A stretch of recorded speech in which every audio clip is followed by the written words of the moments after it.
जय राधा माधव जय कुंज बिहारी, जय राधा माधव जय कुंज बिहारी, जय गोपी जन बल्लभ जय गिरिवर धारी, जय गिरिवर धारी,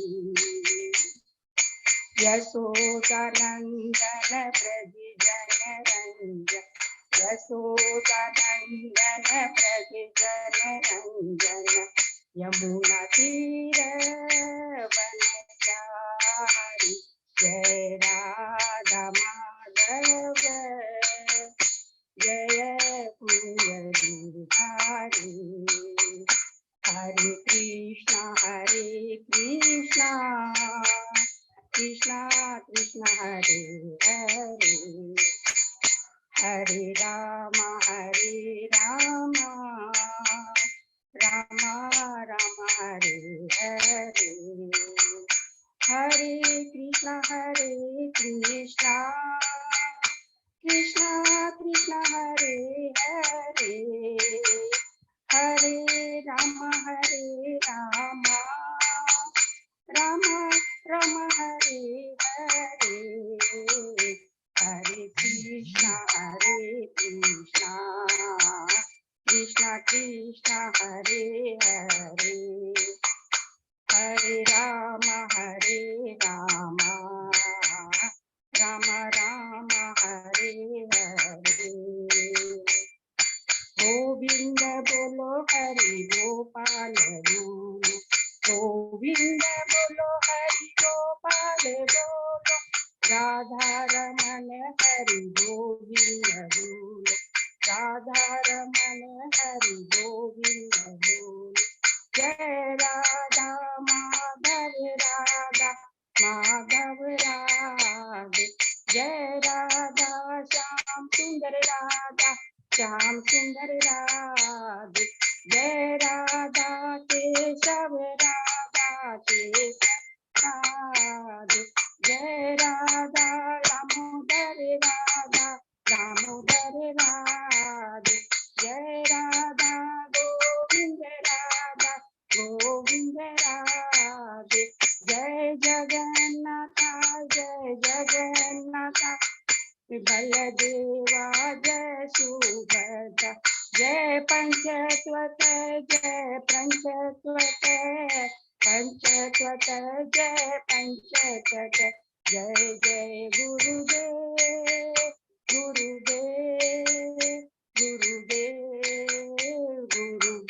निताई गौर हरि बोल हरि बोल हरि बोल हरि बोल। नाम संकीर्तन की जय, श्री प्रभुपाद की जय, सब भक्तों की जय। हरि बोल हरि बोल हरि बोल। बहुत बहुत सुंदर, बहुत ही सुंदर कीर्तन का सरोजिनी माता जी ने। और आज अजय प्रभु जी ने हमें भगवान रामचंद्र, लक्ष्मण, सीता व हनुमान जी के बहुत सुंदर विग्रह का दर्शन किया। बहुत बहुत धन्यवाद प्रभु को और सभी भक्तों को बहुत धन्यवाद अच्छे कीर्तन के लिए। अभी हम लोग मंगलाचरण करते हैं, ठीक है। ओम अज्ञान तिमिरांधस्य ज्ञानांजन शलाकया चक्षुरुन्मीलितं येन तस्मै श्री गुरुवे नमः। श्री चैतन्य मनोभीष्टं स्थापितं येन भूतले स्वयं रूप कदा मह्यं ददाति स्वपदान्तिकं। वन्देऽहं श्रीगुरु श्रीयुतपदकमलं श्रीगुरु वैष्णवांच श्री रूपम साग्र जातम सहगना रघुनाथंबितं तम सजीवम स्वादेतम सावभूतम परिजम सहितम कृष्ण चैतन्य देवम श्री राधा कृष्ण पादान सहगना ललिता श्री विशाखावितांत च नम ओम विष्णु पादाय कृष्ण पृष्ठाय भूतले श्रीमते भक्ति वेदांत स्वामी इति नामिने। नमस्ते सरस्वती देवे गौरवाणी प्रचारिणे निर्विशेषा शून्यवादी पाश्चात्य देश तारिणे वांछा कल्पतरुभ्यस्य कृपा सिन्धुभ्येव च पतितानां पावनेभ्यो वैष्णवेभ्यो नमो नमः। नमो महावदान्याय कृष्ण प्रेम पदायते कृष्णाय कृष्ण चैतन्य नामने गौरत्पिते नमः। हे कृष्ण करुणा सिंधु दीन बंधु जगतपते गोपेश गोपिका कांत राधा कांत नमस्तुते। तप्त कांचन गौरांगी राधे वृंदावनेश्वरी विश्वानुसुते देवी प्रणमामि हरिप्रिये। नीलांचल निवासाय नित्याय परमात्मने बलभद्र सुभद्रायां जगन्नाथाय ते नमः। जय श्री कृष्ण चैतन्य प्रभु नित्यानंद श्री अद्वैत गदाधर श्रीवासादि गौर भक्तवृंद। मुखम करोति वाचालम पंगुलंगे यत्कृपातमहं वंदे श्री गुरुमदीनतारिणं परमानंद माधवम श्री चैतन्य ईश्वरम। हरे कृष्ण कृष्ण कृष्ण हरे हरे, हरे राम राम राम। श्री श्री मंगलाचरण की जय, शिला प्रभुपाद की जय। हरे कृष्णा। आज के इस भागवतम चर्चा में, अध्ययन में सभी भक्तों का हार्दिक स्वागत है। हम बहुत ही भाग्यशाली हैं। भगवान श्री कृष्ण गुरु आचार्य साधु सीनियर डिवोटीज की बहुत बहुत बड़ी कृपा है कि हम सब भक्त लोग मिलकर करके श्रीमद् भागवतम की हम लोग चर्चा कर रहे हैं, अध्ययन कर पा रहे हैं। अभी हम लोग कैंटो 3 के अध्याय 14 में है, जिसका शीर्षक है संध्या समय दीति का गर्भ धारण।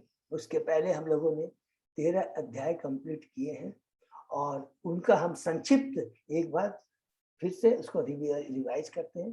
प्रथम अध्याय में विदुर जी के प्रश्न है उद्धव जी से, जबकि विदुर जी जब अपनी तीर्थ यात्रा करते हुए जमुना नदी के तट पर पहुंचते हैं, वहां पर उनका उद्धव जी से साक्षात्कार होता है।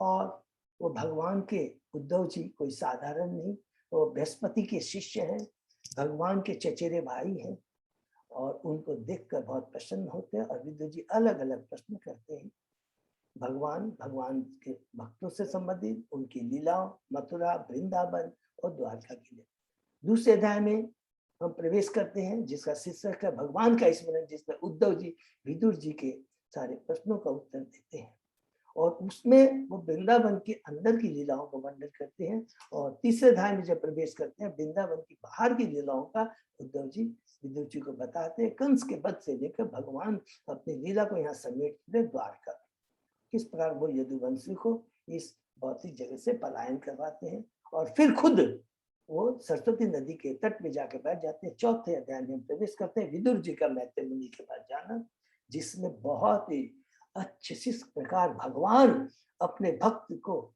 देखकर कितने प्रसन्न होते हैं, भगवान कितने भक्त प्रसन्न होते हैं। मैत्रेय मुनि भी वहां है, जो कि अहेतु के पास है, वहां पहुंचते हैं, लेकिन भगवान का मुख इसके तरफ उद्धव की तरफ है, उद्धव के, क्योंकि भगवान भक्त वत्सल है।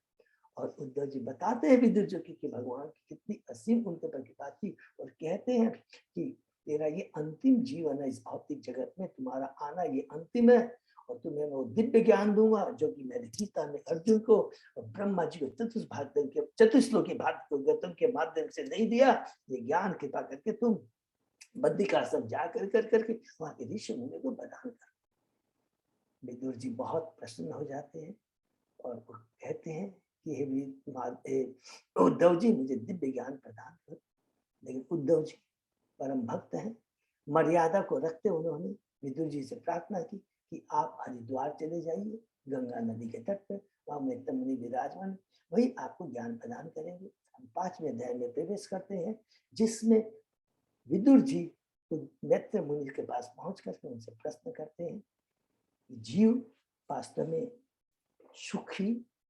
सुख चाहता है भौतिक जगत में, भौतिक चीजों के प्रति, भौतिक संबंधों से, भौतिक उपाधियों को प्राप्त करके। लेकिन ये क्या है, वो मृग तृष्णा है, उसमें कभी भी सुख नहीं है, ये केवल धोखा ही धोखा है। भौतिक जगत में जो चीज अस्थायी हमेशा याद रखेंगे वो कभी भी धोखा ही देगी, क्योंकि जिसका अपना अस्तित्व तो नहीं है, जिसकी अपना ही कोई गारंटी नहीं है, तो दूसरे की क्या गारंटी ले सकता है, दूसरों को कैसे सुख प्रदान कर सकता है। इसलिए सब लोगों को मिलकर करके ये ज्ञान होना चाहिए कि हम सब का यह भौतिक जगत में जो जीवन है असत्य, अशाश्वत, टेम्परेरी है।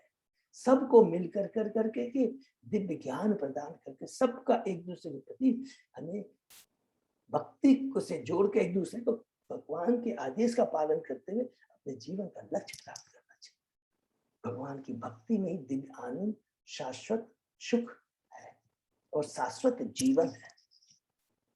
उसके बाद में विदुर जी और बहुत सारे प्रश्न करते हैं, फिर कहते हैं मुझे भगवान की सृष्टि के बारे में बताई। मैत्रेय मुनि भगवान की सृष्टि के बारे में बताते हैं, 23 तत्वों के बारे में बताते हैं। हमने बहुत डिटेल में रिपीट किया, पहले भी रिपीट किया था कैंटो 2 के 5वें 6वें अध्याय में, और यहाँ भी हम रिपीट किया। और उसके बाद में किस प्रकार सेंस देवता भगवान से प्रार्थना करते हैं कि हमें डायरेक्शन दो, बुद्धि दो, ज्ञान दो, उत्साह दो, जिससे हम आपके आदेश का, जिस उद्देश्य से आपने हमको इस भौतिक जगत में लाया, उसको हम उस उद्देश्य को पूरा करने में आपकी मदद कर सके। तो मदद भी हम तभी कर सकते हैं जब आपकी कृपा हो, आपका डायरेक्शन हो। हम अपने आप कुछ नहीं कर सकते, हम तो केवल निमित्त मात्र। 6ठे अध्याय में प्रवेश करते हैं, विश्व रूप की सृष्टि, जिसमें भगवान अपनी विविध शक्ति भेजते हैं और इस विराट रूप की सृष्टि होती है, जिसको हम लोग पूरा सर्ग कहते हैं, प्राकृतिक सृष्टि कहते हैं। और उसके बाद में मैत्रेय मुनि यहाँ समाप्त करते हैं सर्ग के बारे में, ताकि भगवान का जो विराट रूप है ये साधारण नहीं है। हम बद्धजीव अपनी योग्यता से, अपनी बुद्धि से हम इसको नहीं माप सकते। ये करके समाप्त करते हैं। 7वें अध्याय में विदुर जी और अन्य प्रश्न करते हैं ईश्वर तत्व, जीव तत्व के बारे में। हमने बार बार पढ़ा, बहुत ही इंपॉर्टेंट है। और ये पूरा दिव्य ज्ञान है, तत्व ज्ञान है, ईश्वर तत्व, जीव तत्व। इतना सुंदर जो वर्णन मैत्रेय मुनि ने किया है विदुर जी को, कि भगवान ईश्वर जो है वो शक्तिमान है, बाकी सब उनकी शक्ति है। जीव भी उनका अंश है, ममेवान से जीव लोके, जीव भूत सनातन है। और जीव वास्तव में भौतिक जगत में भ्रमित होकर के आता है, सुख प्राप्त करने की चेष्टा करता है, और वो जो कुछ भी होता है वो सपना है। वो जो आत्मा है वो सच्चिदानंद भगवान का अंश है, उसके उसको कुछ भी नहीं होता है। फिर माया के प्रभाव के आसे वो सोचता है कि मैं भुगता हूँ, मैं करता हूँ, मैं इंजॉयर, वो कभी बंधता नहीं है। उसके बाद में और बहुत सारे प्रश्न करते हैं ब्रह्मा जी के पुत्रों के बारे में, मनुओं के बारे में, मनु की संतानों के बारे में। और अंत में कहते हैं ये जारी जो सारे प्रश्न, हे मैत्रेय मुनि मैं जो कर रहा हूँ ये मैं अपनी प्योरिफिकेशन के, क्योंकि भगवान से संबंधित और बद्ध जीवों के कल्याण के। हम 8वें अध्याय में प्रवेश करते हैं। गर्भोदक्षा विष्णु किस प्रकार ब्रह्मांड में इस ब्रह्मा जी की सृष्टि करता प्रकट होता है, किस प्रकार ब्रह्मा जी भगवान की स्तुति करते हैं, भगवान हृदय में उनको दर्शन देते हैं, भगवान के रूप का वर्णन है, भगवान के मुकुट का, भगवान के पीताम्बर का। 9वें अध्याय में प्रवेश करते हैं। अब चूंकि ब्रह्मा जी सृष्टि करने जा रहे हैं, सृष्टि करने के पहले उनको भगवान की कृपा की दरकार है। हर जगह बिना भगवान के, देखिए सेंस देवता भी, इधर में हमने कैंटो 2 में भी पढ़ा था किस प्रकार सुखदेव गोस्वामी जी से ये पहला प्रश्न किया था सृष्टि के बारे में। तो भगवान की पहले स्तुति करते हैं और फिर ये कहते हैं कि ब्रह्मा जो नारद के बीच में जो वार्ता हुई थी वह तुम्हें यहाँ बताऊंगा। तो उसी प्रकार ब्रह्मा जी स्तुति करते हैं, बहुत सुंदर स्तुति है। आप ही जानने योग्य, एकमात्र जो जानने की चीज है वो आप हैं। आप सर्व कारण हैं, सभी स्रोतों के अवतारों के आप स्रोत हैं, और आप साकार सच्चिदानंद रूप, आप साकार रूप है। कृपा करके मुझ में कृपा कीजिए कि मैं जो सृष्टि का कार्य आपने दिया है, सेकेंडरी सृष्टि है, विसर्ग का जो कार्य दिया है, वो मैं बिना किसी आसक्ति के भ्रमित हुए कर सकूं। भगवान उत्तर में कहते हैं, ब्रह्मा तुमने मेरी स्तुति की है, तुमने मेरी प्रार्थना की है, तुम निश्चित होकर सृष्टि करो, रजोगुण तुम्हारे के पास फटक भी नहीं पाएगा। ब्रह्मा जी को इस प्रकार उत्साहित करते हैं और ब्रह्मा जी हमने 10वें अध्याय में प्रवेश करते हैं सृष्टि के विभाग, जिसके अंदर में हमने पढ़ा कि किस प्रकार जब ऑलरेडी गर्भोदक्षा विश्व सारी व्यवस्था कर चुके हैं, 3 लोकों को बना चुके हैं, 14 भुवन को बना चुके हैं, ब्रह्मा जी अब उसमें जो जीव को कांडोदक्षा विश्व ने स्थापित किया उसको बिखेर देते हैं उनके कर्म और स्वभाव के अनुसार। बहुत सुंदर एकदम साइंटिफिक वे में पूरा डिटेल में वर्णन है। और उसके बाद में 11वें माने ब्रह्मा जी की हमने पढ़ा है सेकेंडरी में किस प्रकार अलग अलग पौधे, अलग अलग पशु, अलग अलग मनुष्य, अलग अलग देवता उत्पन्न होते हैं। और सर्ग के बारे में जिसको प्राकृतिक यहाँ कहा गया हमने डिटेल में पढ़ा।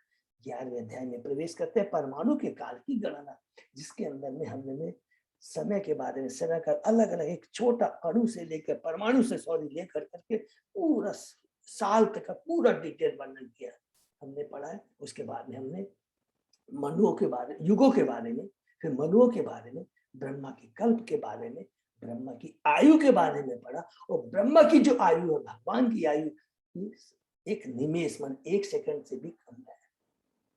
बहुत सुंदर डिटेल में हमने पढ़ा। और किस प्रकार हमने पढ़ा कि ब्रह्मांड का कितना अलग आकार होता है, माने वो 4 अरब मील के व्यास तक वो पूरा ये भौतिक ब्रह्मांड, एक ब्रह्मांड की बात कर रहे हैं, फैला हुआ है। और उसकी इस प्रकार जो अलग अलग एलिमेंट है, उनकी जो परत होती है वो पिछले वाले परत से 10 गुना ज्यादा होती है। हमने इसको डिटेल में पढ़ा है।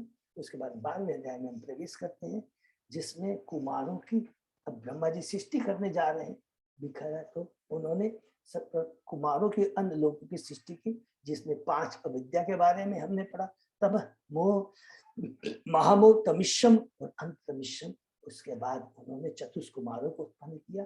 ब्रह्मचारी रहना चाहते थे, ब्रह्मा जी क्रुद्ध होते हैं तो उनकी भौं से रुद्र उत्पन्न होता है। रुद्र के बारे में डिटेल में पढ़ा। उन्होंने सृष्टि न करके तबाही करना शुरू कर दिया। ब्रह्मा जी ने उनको रोका, बोले कृपा करके आपको तपस्या करो, सृष्टि करने की आपको दरकार नहीं है। फिर 10 पुत्रों को उत्पन्न किया, जिसमें 9 ऋषि है और एक नारद है। 9 ऋषि है हमने पढ़ा, बड़े बड़े ऋषि, मरीचि, वशिष्ठ, अंगिरा। और नारद जी उनके मस्तिष्क से उत्पन्न हुआ और किस प्रकार वो उन्होंने प्रचार कार्य में मदद किया। फिर उनके बाद में हमने पढ़ा वाक के बारे में, विपत्ति के बारे में, किस प्रकार भ्रमित होते हैं, पश्चाताप करते हैं, सतोगुण लेवल पे आते हैं और वेदों की उत्पत्ति करते हैं। और अंत में वो किस प्रकार एक कपल को उत्पन्न करते हैं, जिसके बारे में हमने पढ़ा डिटेल में, संक्षेप में, कि 5 उनके संतान होती है, 2 पुत्र 3 पुत्रियां, उत्तानपाद, प्रियव्रत, आकृति, देवहूति और प्रसूति। हम लोग उसके बाद में 13वें अध्याय में प्रवेश करते हैं, जिसके अंदर में विदुर जी इंक्वायरी करते हैं कि आपने जो कहा कि जो स्वयंभू मनु, जो कपल उत्पन्न हुआ था शांभुमती और शतरूपा, उन्होंने क्या किया। तब उनको बताते कि किस प्रकार मनु, पहले ब्रह्मा जी बहुत खुश होते हैं कि तुमने मेरी आज्ञा का पालन करने के लिए तैयार हो गए, अर्थात सृष्टि करने के तैयार हो गए, मैं तुमसे बहुत प्रसन्न हूँ।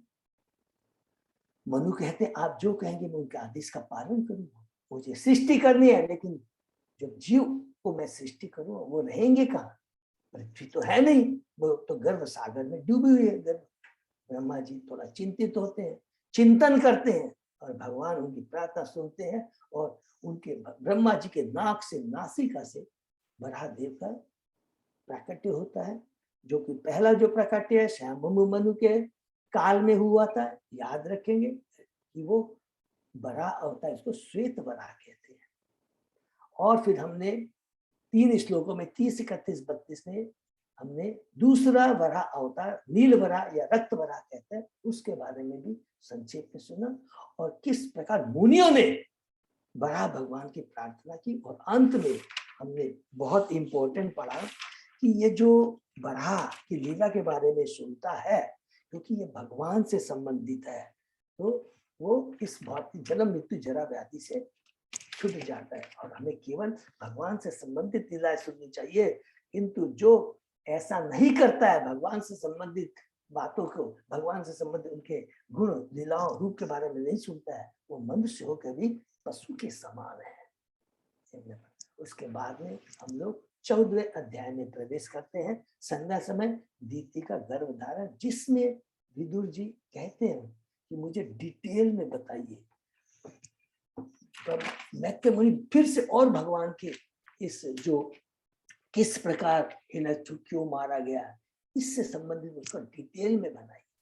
तो मैत्रेय मुनि बहुत खुश हो जाते हैं कहते हैं तुम्हारी जिज्ञासा एक भक्त के अनुरूप है, क्योंकि इसका संबंध भगवान से है, जो बद्ध जीवों को जन्म मृत्यु से छुटकारा दिला सकता है। फिर हम लोगों ने जब इंक्वायरी के बाद में मैत्रेय मुनि अब बताना शुरू करते हैं, कौन सी बात, कि तुमने जो मेरे से पूछा है कि किस प्रकार हिरण्यकशिपु मारा गया, वो कौन था, उसके बारे में कहते हैं कि एक बार ब्रह्मा जी ने देवताओं को ये सारी डिटेल में बताई थी, वही विवरण मैं तुम्हें बताने जा रहा हूँ। ये कह कर कर कर करके अब मैत्रेय मुनि जो ब्रह्मा जी और देवताओं के बीच में जो वार्ता हुई थी, ये दीति का जो पूरा जो लीला है उसके बारे में बताते हैं कि किस प्रकार दीति एक बार, जो कि क्या है, कश्यप को है, मरीचि महर्षि है, उनके पुत्र हैं, और दीति है साधारण नहीं है, दक्ष के दोनों बड़े महान है। कि किस प्रकार वह जब कश्यप मुनि समाधि में थे तो किस प्रकार काम इच्छा से वो प्रभावित होकर हो जाती है।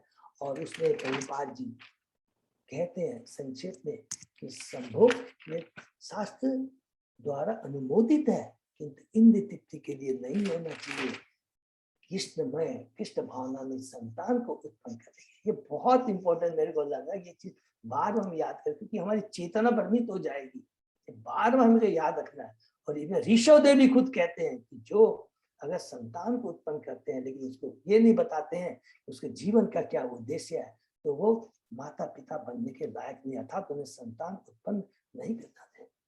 और फिर लास्ट में कहते हैं यहाँ पर कि जो पढ़ते हैं कि मैत्रेय मुनि विदुर को वीर कहते हैं। देखिए वीर का मतलब क्या यहाँ पर, जो आध्यात्मिक दृष्टि से बड़ा चला हो, वीर हो, जिसमें आत्म संयम हो, वो वास्तव में वीर है। कश्यप से तुलना करते हैं, कश्यप वीर नहीं है लेकिन वो वीर है। क्यों? वो कृष्ण भावना भीत है, कृष्ण से वो पूर्ण रूप से अपने को समर्पित कर चुका है। कश्यप तो योगी थे, अपने योग पर, अपने क्षमता पर कहते हैं कि मैं बहुत बड़ा योगी हूं, मैंने तपस्या की, लेकिन भगवान की माया के सामने वो नहीं टिक पाए। क्यों? इसका बहुत गूढ़ अर्थ, इसका रहस्य इसके अंदर छिपा हुआ है। क्या है?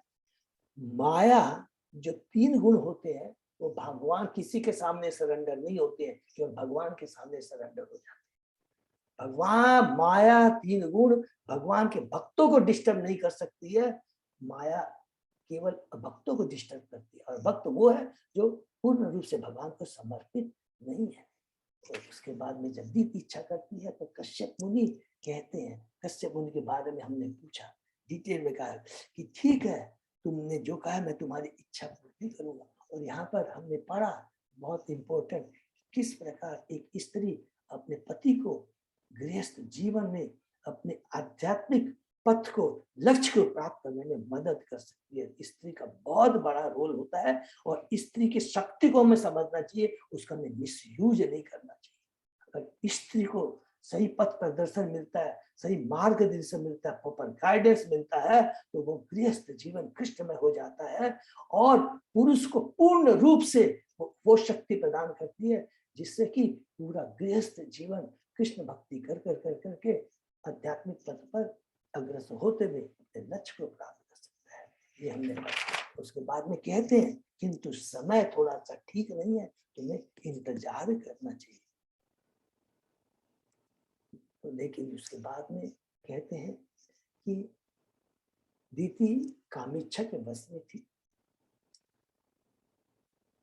वहां पर कश्यप उनको समझाते हैं और यहाँ पर कहते हैं भगवान शिव जो तमोगुण के माने देवता है। 3 बताया ना, ब्रह्मा विष्णु।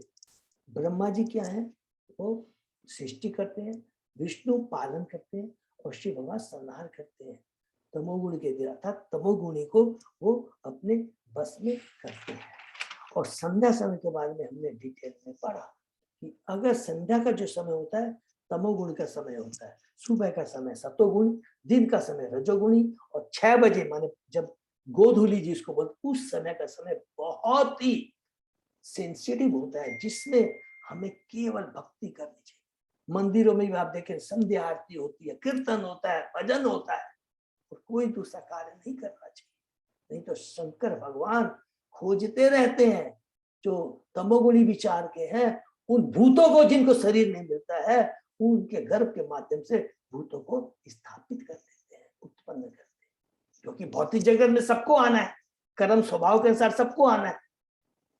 तो वो देखते हैं किसके गर्भ से भूतों को, असुरों को उत्पन्न किया जाए और किसके गर्भ से देवताओं को, सूर्य को उत्पन्न किया जाए। तो जो भाग्यशाली है माताएं, जो भगवान की भक्ति में, उनके गर्भ से सुर उत्पन्न होंगे, और जो गलत कार्य करती है उनके गर्भ से असुर उत्पन्न होंगे। ये कह के बहुत डिटेल में कहते हैं कि शिव जी के बारे में बताते हैं, बहुत डिटेल में हमने पढ़ा कि उनकी 3 आंखें होती हैं। हम सोचते हैं वो हमें देख नहीं पाएंगे, लेकिन वो हमें देखना। तो शिव जी का हमने बहुत डिटेल में बहुत सुना है कि जो मैंने संदेश देते हैं कि शिव जी के माध्यम से बहुत सुंदर चीज देते हैं कि शिव जी इतने महान है, जिनके पास में भारी भौतिक चीजें मिल सकती है उनको।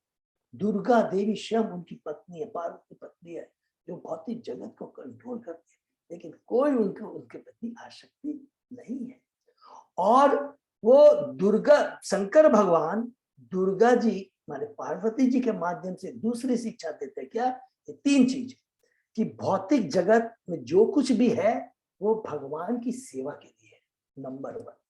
और दूसरी चीज बताते हैं कि भगवान शिव कहते हैं पार्वती को कि देखो सबसे बड़ी सेवा विष्णु की है, लेकिन विष्णु से भी बढ़ के सेवा क्या है? भगवान के भक्तों की है। अर्थात यहाँ पर कल हम डिस्कस नहीं कर पाए, इनडायरेक्टली कहते हैं कि हे पार्वती तुम मेरी सेवा कर, मैं भगवान का शुद्ध भक्त हूं, तुम मेरी सेवा करेगी तो भगवान सबसे ज्यादा प्रसन्न हो। मुंह से नहीं बोलते, लेकिन ये कि ज्ञान हमारे लिए है।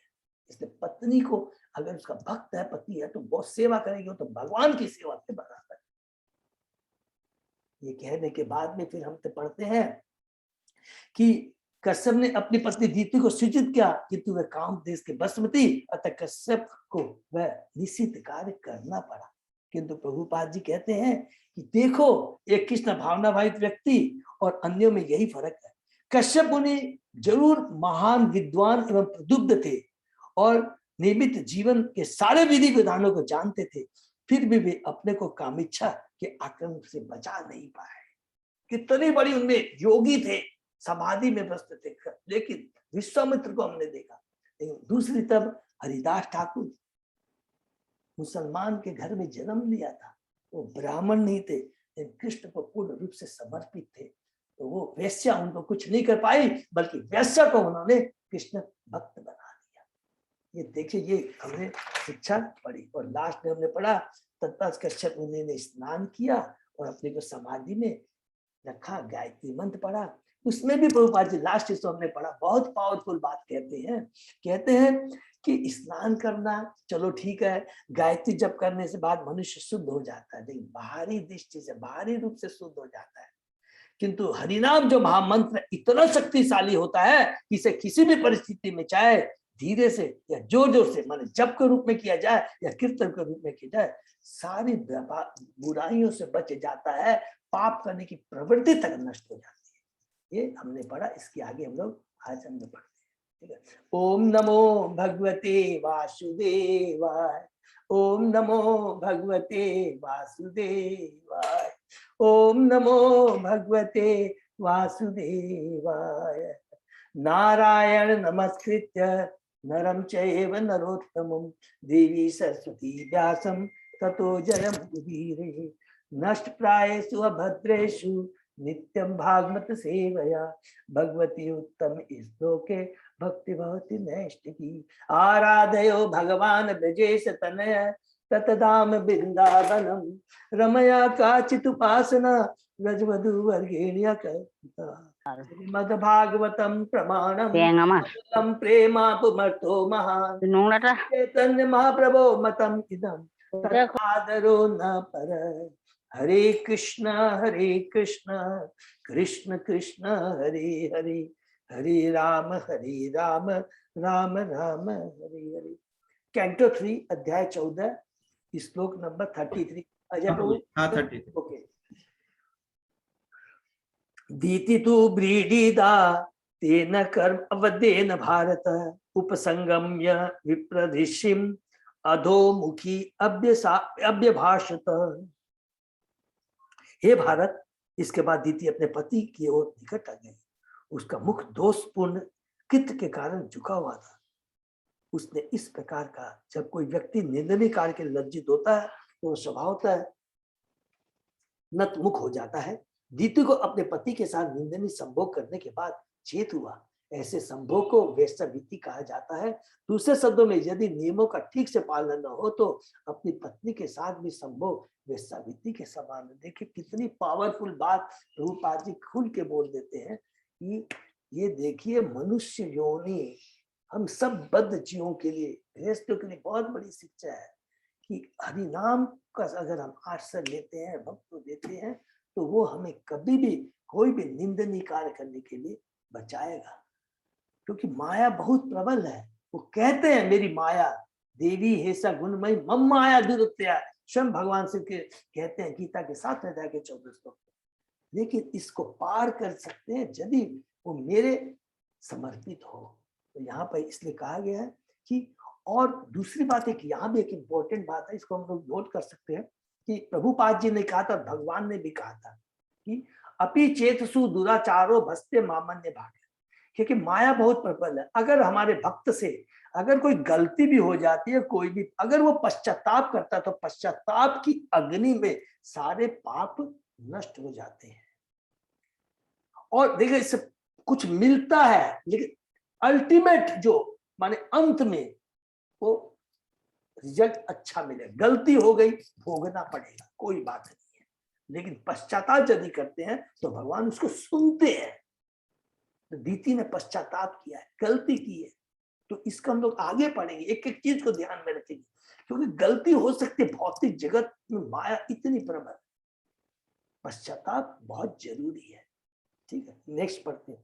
दीति वाच न मे गर्भम इमं ब्रह्मन् भूतानाम ऋषभो अवदित रुद्रपति ही भूतानाम यस अकरवम अनहसम। सुंदरी दीति ने कहा, हे ब्राह्मण, कृपया ध्यान रखें कि समस्त जीवों के स्वामी भगवान शिव द्वारा मेरा यह गर्व नष्ट न किया जाए, क्योंकि मैंने उनके प्रति महान अपराध किया है। वो पश्चाताप कर रही है। दीति को अपने अपराध का भान था और वह चाहती थी कि शिव जी उन्हें क्षमा कर दे। शिव जी के 2 लोकप्रिय नाम है, रुद्र तथा आशुतोष। हरि बोल।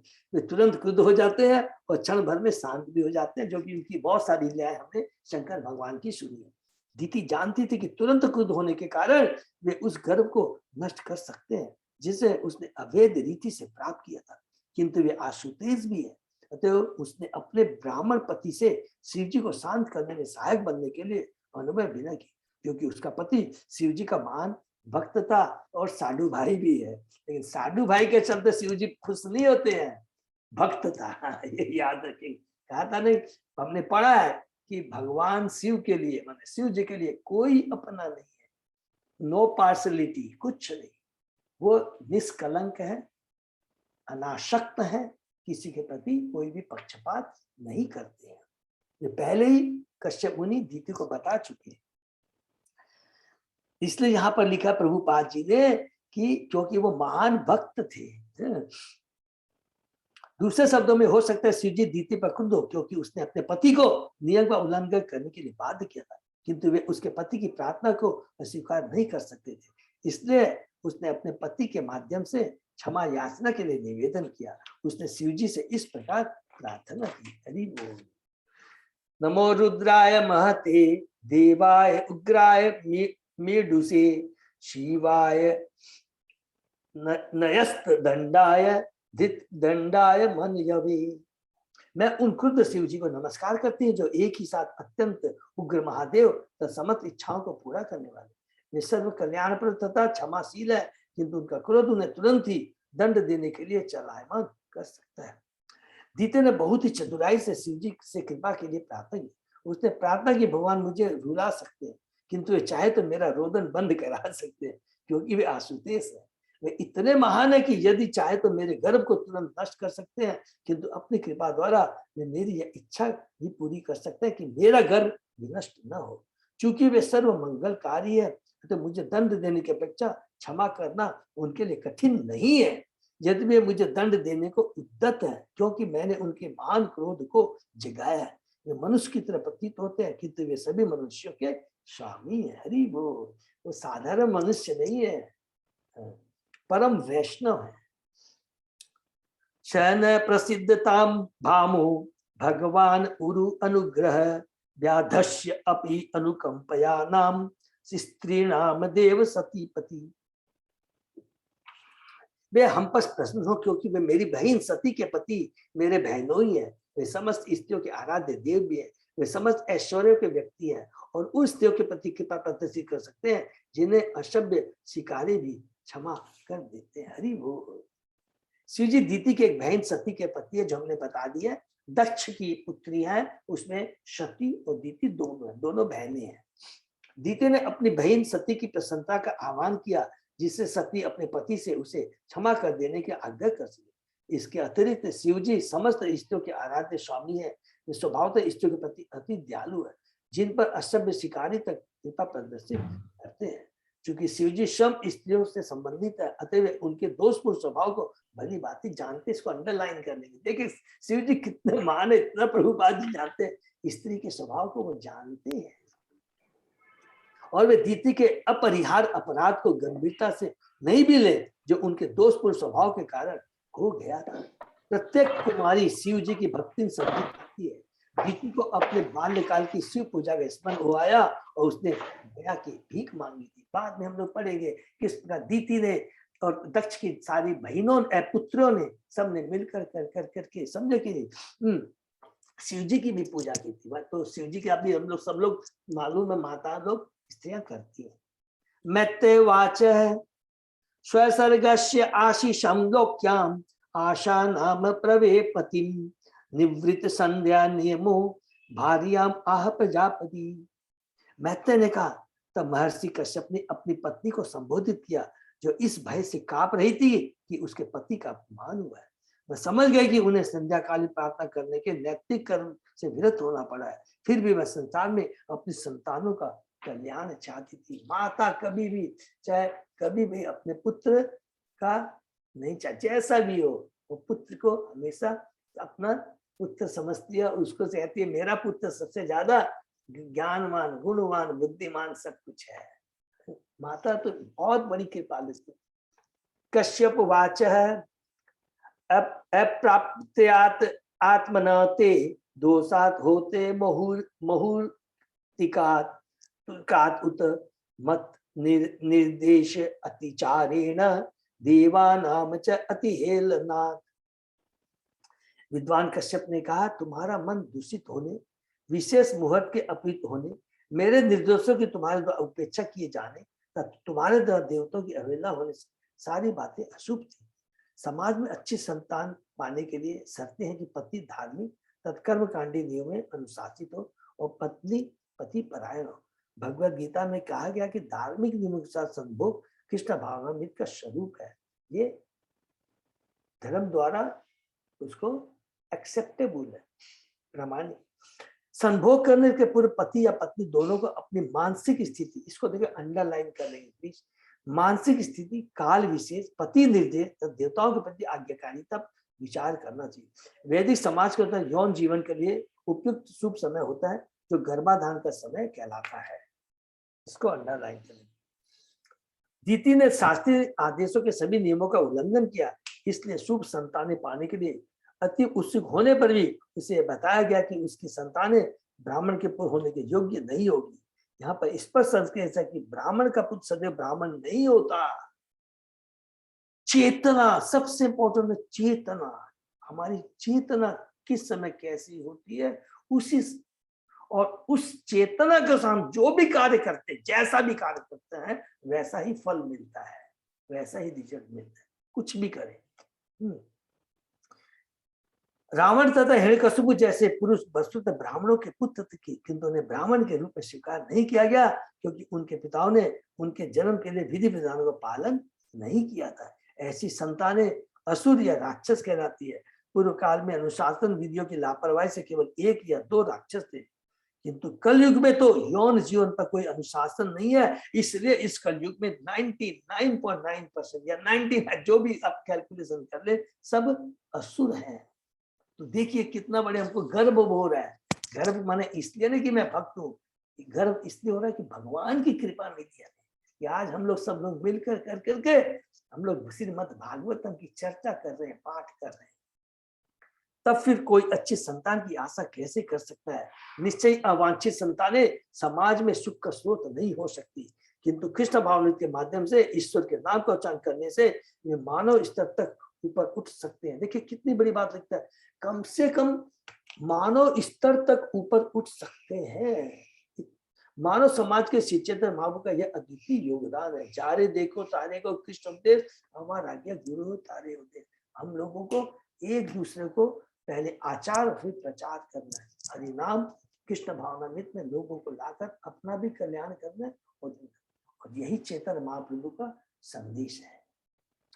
भविष्यतः तब अभद्रो अभद्रे जाठर अधमु लोकान से पालान त्रिन चंडी मुहु आक्रंद ये सयत। हे गर्विली, तुम्हारे निंदित गर्भ से 2 अभद्र पुत्र उत्पन्न होंगे। अरे अभागिन, वे तीनों लोगों के लिए निरंतर शोक का कारण बनेंगे। देखिए क्या वर्ड यूज कर रहे हैं। देखिए भागवतम में गलती की है, भगवान टोटली एकदम निष्पक्ष है, इसमें कोई डाउट नहीं। भगवान कहते तुमने जो गलती की है उसका परिणाम तो भुगतना ही पड़ेगा। उनको अभागिन कहा है क्योंकि तुम्हारे ही गर्भ से 2 असुर उत्पन्न होंगे और वे तीनों लोगों के निरंतर शोक का कारण बनेंगे। ये देखिए यहाँ पर एक चीज हम जस्ट नोटिस कर सकते हैं और हम अपने सचेत हो सकते हैं। क्या कि जब एक महान जो पिता का या जो महान गुण धारण कर रहे, कश्यप मुनि बड़े योगी, लिखा यहाँ पर विद्वान प्रबुद्ध योगी समाधि में माने अपने में आत्म संयम में शक्ति है, लेकिन और दीति किसके? दक्ष की पुत्री है। तो जब 2 उच्च पोजीशन को प्राप्त होते, उनसे जो गलतियां होती है उससे केवल घर समाज नहीं, पूरा विस्तृत रूप में अर्थात समझ सकते हैं पूरा ब्रह्मांड प्रभावित होता है। तो ये जो 2 असुर होंगे वो पूरा क्या लिखा, तीनों लोगों के लिए निरंतर शोक का कारण है। इसलिए हमें याद रखना है, अगर हमें भगवान ने गुरु आचार्य ने हमें कोई कार्य दिया है जो भी कुछ करने का, एक कंपनी का जो मैनेजिंग डायरेक्टर है उसको बहुत बड़ा दायित्व है, वो गलती करेगा पूरी कंपनी को प्रभावित करेगा। एक चपरासी साधारण से यदि गलती करेगा उससे कोई फर्क नहीं पड़ेगा, थोड़ा बहुत फर्क पड़ेगा। तो ये हमें याद रखना है, जितना हम ऊंची पोजीशन में दायित्व हमारा उतना ही बढ़ता जाता है। अभद्र पुत्रों का जन्म उनकी माता के निंदित गर्भ से होता है। भगवद गीता में कहा गया है, जब भी धार्मिक जीवन के विधि विधानों की जानबूझ उपेक्षा की जाती है तो स्त्री जाति दूषित हो जाती है और इसके फलस्वरूप अवांछित संतानें उत्पन्न होती है। भगवद गीता में हमने पढ़ा है प्रथम अध्याय के लिए। यह बालकों पर विशेष रूप से लागू होता है। यदि माता अच्छी नहीं है तो अच्छे पुत्र उत्पन्न नहीं हो सकते, इसको अंडरलाइन कर। विद्वान कश्यप मुनि पहले से ही उन पुत्रों के चरित्र को देख सकते थे जो दीति के निंदित गर्भ से जन्म लेंगे। गर्भ की निंदा की गई थी क्योंकि माता अत्यधिक कामुक थी और इस तरह वह शास्त्रों के सारे नियमों आदेशों का उल्लंघन करी थी। समाज में जहाँ ऐसी स्त्रियां की प्रधानता होती है वह अच्छी संतानों की उम्मीद नहीं करनी चाहिए। देखिए बहुत ही इंपॉर्टेंट, बार बार प्रभुपाद जी इस पर जोर दे रहे हैं कि एक माता का कितना बड़ा रोल। इवन देखिए जब माता जी गर्भवती होती हैं उस समय कहा जाता है, पुराने जो हमारे जो लोग जो पूर्वज थे वो बहुत ही रियल में समझदार भक्त थे। सदैव बोलते थे कि तुम जब माता गर्भवती होती थी तुरंत कहती थी उनकी दादी या जो भी कह ले कि तुम कृष्ण का नाम लो, शास्त्रों को पढ़ो, गीता भागवतम पढ़ो, जितना पढ़ोगी वैसी तुम्हारी चेतना बढ़ेगी और उसका असर बच्चे पर पड़ेगा। दुर्भाग्यवश अभी ये धीरे धीरे खत्म हो रहा है।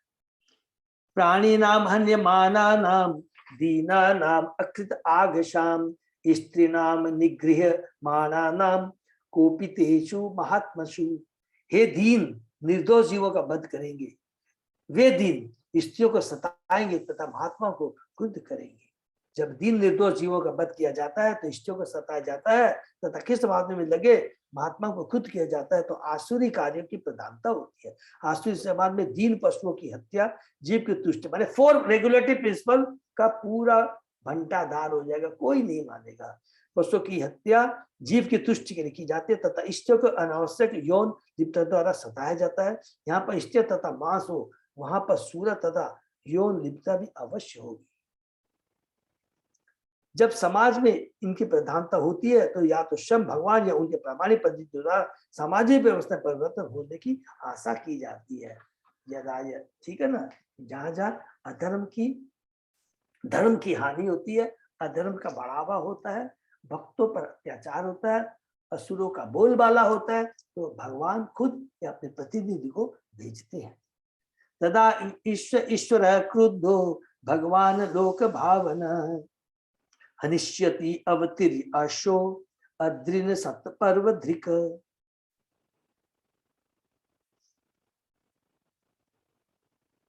उस समय ब्रह्मांड के स्वामी भगवान जो कि समस्त जीवों के हितैषी है अवतरित होंगे और उनका उसी तरह वध करेंगे जिस तरह इंद्र अपने ब्रश से पर्वतों को ध्वस्त कर देता है। ये कश्यप मुनि बता रहे हैं। जैसा कि भगवत गीता में कहा गया, भगवान भक्तों का उद्धार करने तथा दुष्टों का वध करने के अवतार के रूप में आते हैं। ब्रह्मांड तथा सबों के स्वामी द्वितीय के पुत्रों का वध करने के लिए प्रकट होंगे, क्योंकि वे भगवत भक्तों का अपमान करेंगे। भगवान के अनेक अभिकर्ता हैं, यथा इंद्र, चंद्र, वरुण, देवी, दुर्गा तथा काली, जो संसार के किसी भी भयानक दुष्ट को दंड दे सकते हैं। वज्र द्वारा पर्वतों के ध्वस्त किए जाने का दृष्टांत अति उपयुक्त है। ब्रह्मांड में पर्वत को सबसे सुदृढ़ निर्मित वस्तु माना जाता है, फिर भी भगवान की व्यवस्था द्वारा इसे आसानी से ध्वस्त किया जा सकता है। भगवान को किसी सुदृढ़ निर्मित वस्तु का संहार करने के लिए अवतरित होने की आवश्यकता नहीं है। हरि बोल। केवल अपनी इच्छा मात्र से उसको नष्ट कर सकते हैं। वे तो केवल अपने भक्तों के हेतु आते हैं। इसको भी अंडरलाइन कर लेते हैं। भगवान के जो आने का आंतरिक कारण और बाह्य कारण यहाँ पर रूपा जी हमें बताते हैं। वास्तविक भगवान का जो आने का कारण होता है भक्तों के संग आदान प्रदान करने के लिए। हर व्यक्ति को प्रकृति द्वारा प्रदत्त कष्टों को भोगना पड़ता है, किंतु दुष्टों के कार्य यथा निर्दोष लोगों तथा पशुओं का वध या स्त्रियों को सताया जाना हर एक के लिए हानिकारक है। अतः वे भक्तों के लिए पीड़ा का स्रोत बनते हैं, इसलिए भगवान अवतरित होते हैं। वे अपने उत्कट भक्तों को राहत देने के लिए ही अवतरित होते हैं। भगवान द्वारा दुष्ट का वध भी उस दुष्ट के प्रति भगवान की कृपा है। यद्यपि बाह्य भगवान भक्त का ही पक्ष लेते हैं। ये भी बहुत इंपॉर्टेंट बात हमने पढ़ा है कि दुष्ट का वध भी उस दुष्ट के प्रति भगवान की कृपा है। कि भगवान ने शिशुपाल को मारा, भगवान ने कंस को मारा, तो भगवान तो कभी किसी का हित कर ही नहीं सकते हैं, तो उसमें भी उनको कृपा मिली। हमने सबने पढ़ा है कि उनको भी क्या है कि भौतिक जगत से मुक्ति मिल गई, सायुज्य मुक्ति मिली, लेकिन कम से भौतिक जगत से उन्हें छुटकारा मिल गया। द्वितीयवाच पछले, क्योंकि भगवान सर्वोच्च अतः दुष्टों का वध करने तथा भक्तों का पक्ष लेने के उनके कार्य में कोई भी अंतर नहीं है। बाहरी जो कि भगवान की जय किसी भी रूप में वो कृपा करते हैं, संपर्क में आते हैं, कोई भी चाहे दुष्ट हो या भक्त हो उस पर कृपा ही मिलती है। लेकिन भक्तों को विशेष कृपा मिलती है, उनको भगवान के वैकुंठ गोलोक धाम जाने का अवसर प्रदान होता है।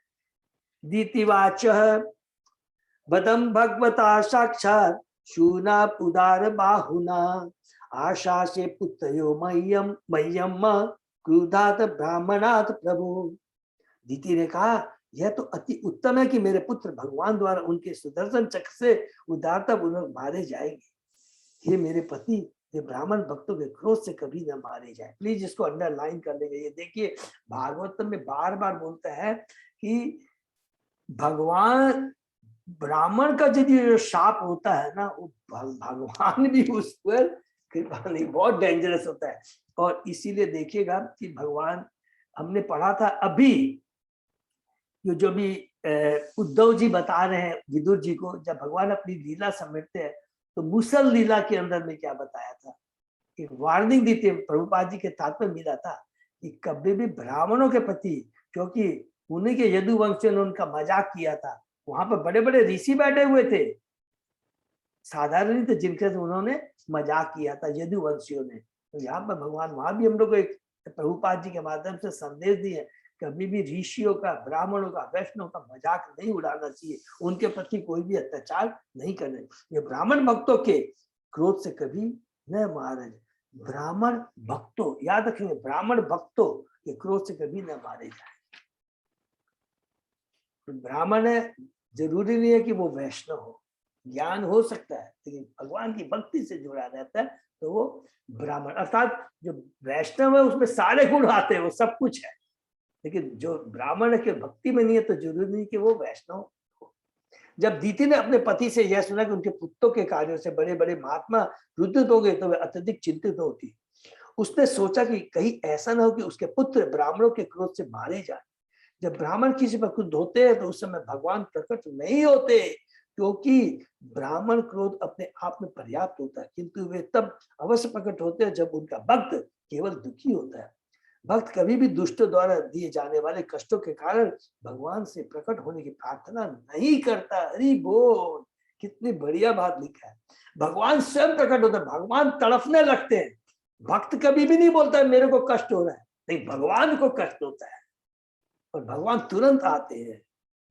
भक्त कभी भी दुष्ट सताए जाने कष्ट भगवान से को प्रकट होने की प्रार्थना नहीं करता, वह रक्षा करने के लिए याचना करके उन्हें कष्ट नहीं देता। हरि बोल, वो भगवान को कष्ट नहीं देता। प्रहलाद महाराज ने हिरण्यकशिपु ने कितना उनको कष्ट दिया प्रहलाद महाराज को, लेकिन कभी नहीं बोला ये भगवान जल्दी से आके मेरी रक्षा करो। वो तो एक ही हंसते रहते थे, फिर भगवान का स्मरण करते रहते थे, क्योंकि भक्त जानता है कि भगवान की सदैव उस पर कृपा है।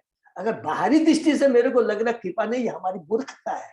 आज हम भक्ति कर रहे हैं, कभी भी कष्ट आते हैं तो ये हमको समझना चाहिए, प्रारब्ध के जो कष्ट थे वो कट रहे हैं, हमारे कष्ट कट रहे हैं, और आगे तो हमारा जीवन आध्यात्मिक एकदम सुखमय होने जा रहा है। ये सोच होनी चाहिए, और ये सच बात भी है, और ऐसा नहीं है कि झूठा आश्वासन है, ये एकदम सत्य बात है। जितने हमारे भौतिक कष्ट लिखे हैं प्रारब्ध में कटे, भक्ति करते रहेंगे तो भगवान की भक्ति के सामने, भगवान की भक्ति की शक्ति के सामने हम कष्ट को सहन कर पाएंगे और भक्ति से भी अच्युत नहीं होंगे। प्रत्युत भगवान ही भक्तों को सच्चा प्रदान करने के लिए चिंतित रहते हैं। भक्त को चिंता नहीं होती है, भगवान को चिंता होती है।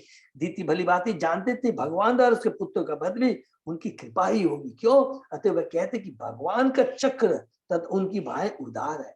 यदि कोई भगवान के चक्र द्वारा मारा जाता है और इस तरह भगवान की बाहें देखने का भाग्यशाली होता है तो यही उसकी मुक्ति के लिए पर्याप्त है। ऐसा सौभाग्य बड़े बड़े मुनियों को भी नहीं मिल पाता, इसको भी अंडरलाइन कर लीजिए। ऐसा सौभाग्य तो बड़े बड़े मुनियों को भी नहीं मिल पाता है। अगर भगवान के हाथों अगर किसी का वध होता है तो वो भी एक बहुत बड़ी कृपा है। न ब्रह्मदंड दग्धस्य न भूत भयदस्य च नारका च अनुगृह्णन्ति गृह्णन्ति याम योनिम अशोगत। जो व्यक्ति ब्राह्मण द्वारा तिरस्कृत किया जाता है या जो अन्य जीवों के लिए सदैव भयप्रद बना रहता है, उसका पक्ष न तो पहले से नरक में रहने वालों द्वारा न उन जीव योनियों में रहने वालों द्वारा दिया जाता है जिसमें वह जन्म लेता है। तिरस्कृत जीव योनि का व्यावहारिक उदाहरण कुत्ता है।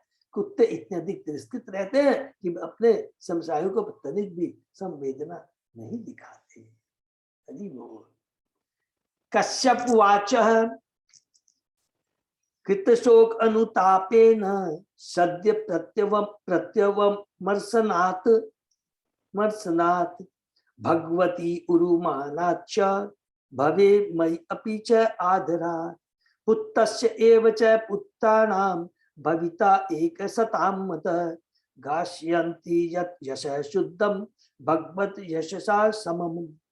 विद्वान कश्यप ने कहा, तुम्हारे शोक पश्चाताप समुचित विचार विमर्श के कारण तथा भगवान में तुम्हारी अविचल श्रद्धा एवं सृजित तथा मेरे प्रति तुम्हारी प्रशंसा के कारण भी तुम्हारे पुत्र हिरण्यकशिपु का एक पुत्र प्रहलाद भगवान द्वारा अनुमोदित भक्त होगा और उसकी ख्याति भगवान के समान प्रचारित होगी। हरि बोल। देखिए ये हम जो डिस्कस कर रहे थे, भगवान के जो भक्त होते हैं सत बुद्धि होती है, माया बहुत प्रभावशाली है, तीनों गुण के प्रभाव में आकर हमसे गलतियां हो सकती है, लेकिन हम पश्चाताप करते हैं और भगवान के प्रति विश्वास है, श्रद्धा है, तो भगवान उसको सुनते हैं। तो कितनी बढ़िया बात यहाँ पर कह दिया कि ठीक है, हिरण्यकशिपु, हिरण्याक्ष तो तुम्हारे गर्भ से उत्पन्न हो गए, लेकिन हिरण्यकशिपु से जो पुत्र उत्पन्न होगा वो भगवान का महान भक्त होगा, प्रहलाद महाराज।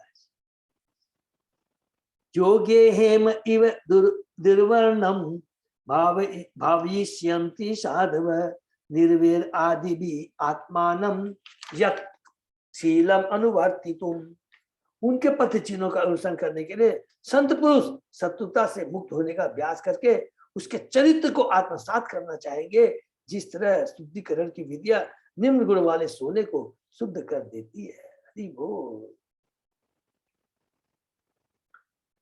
योगाभ्यास जो कि अपने जीवन को शुद्ध करने की विधि है, मुख्यतः आत्म संयम पर निर्भर है। आत्म संयम के बिना शत्रुता से मुक्ति का अभ्यास नहीं किया जा सकता। वह बद्ध अवस्था में हर जीव अन्य जीव से ईर्ष्या करता है, किंतु मुक्त अवस्था में शत्रुता का अभाव होता है। प्रहलाद महाराज अनेकानेक प्रकारों से अपने पिता द्वारा सताए गए थे, फिर भी अपने पिता की मृत्यु के बाद उन्होंने भगवान से अपने पिता के मोक्ष हेतु प्रार्थना की। ये शुद्ध भक्तों के लक्षण होते हैं, क्योंकि उनमें ईर्ष्या नहीं होती है, द्वेष नहीं होता है। उन्होंने कोई और वर नहीं मांगा, अपितु उन्होंने यही प्रार्थना की उनका नास्तिक पिता मोक्ष पाए। उन्होंने कभी भी किसी भी ऐसे व्यक्ति को शाप नहीं दिया जो उनके पिता के कहने पर उन्हें सताता था। इसको अंडरलाइन कर देंगे। देखिए ये कितनी बड़ी इंपॉर्टेंट बात है। इसमें दो चीजें बहुत इंपॉर्टेंट हम समाप्त करते हैं कि जो बहुत इंटेलिजेंट आदमी होता है, जो भगवान का शुद्ध भक्त, जो समझदार होता है, कभी भी वो किसी दूसरे प्रति ईर्ष्या नहीं करता। नंबर 1, किसी को अभिशाप नहीं देता। नंबर 2, नंबर 3, तीसरी चीज क्या है कि जो गलती करता है और उसके चक्कर में आकर के दूसरे छोटे लोग भी गलती करते हैं, तो वो उसके प्रति भी वो नाराज नहीं होता, क्योंकि उसके मालूम है इनका दोष नहीं है। वो बहुत अच्छी चीज है। तो यहीं पर शायद हम लोग समाप्त करें, या क्योंकि अभी अजय प्रभु कुछ श्लोक रह गए हैं, तो यहाँ पर करने में तो 5-7 मिनट एक्स्ट्रा हो जाएगा प्रभु जी। प्रभु अगर पूरा कंप्लीट करेंगे आज तो 5 मिनट एक्स्ट्रा हो जाएगा, 8, 5, 7 हो जाएगा, तब जाकर सकते हैं।